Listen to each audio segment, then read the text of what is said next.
أعوذ بالله من الشيطان الرجيم بسم الله الرحمن الرحيم Assalamu alaikum wa rahmatullahi wa barakatuh. This is Basit Rahman, and today I'm going to share the translation of Surah Nas with you guys, and first recite the Arabic of it and then read the translation. And while I'm reading the translation, I just want to clarify one thing.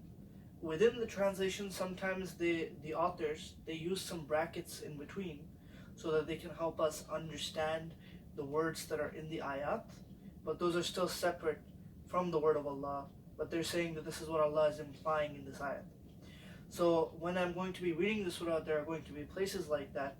So what I'm going to do is I'm going to say that in the quotations it says this, in the brackets it says this, because I want to differentiate between the word of Allah and what was written by the author, because even though the author obviously did this out of a good intention, and obviously it's good that they did this for us, we still need to know the differentiation of where the word of Allah is and where the word of mankind is, because no word can be equal to the word of Allah subhanahu wa ta'ala.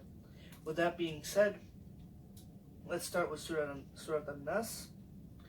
أعوذ بالله من الشيطان الرجيم بسم الله الرحمن الرحيم قل أعوذ برب الناس ملك الناس إله الناس من شر الوسواس الخناس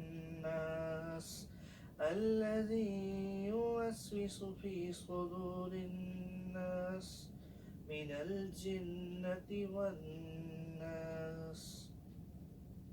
In the name of Allah, the most gracious, the most merciful. Say, I seek refuge with, in brackets, Allah, the Lord of mankind, the King of mankind, the Ilah, brackets God, of mankind, from the evil of the whisperer, in brackets, the devil, who whispers evil in the hearts of men, who withdraws, in brackets, from his whispering in one's heart after one remembers Allah, who whispers in the breasts of mankind, of jinn and men. Sadaqallahu al-Azim. Brothers and sisters, that was Surah Nas. May Allah subhanahu wa ta'ala allow us to get an understanding of this, and may Allah subhanahu wa ta'ala allow us to implement all of the ayat of the Quran that we hear, all of the ahadith of Nabi sallallahu alaihi wasallam that we hear, and may Allah subhanahu wa ta'ala allow us to practice upon it and call others towards it as well. Assalamu alaikum wa rahmatullahi wa barakatuh.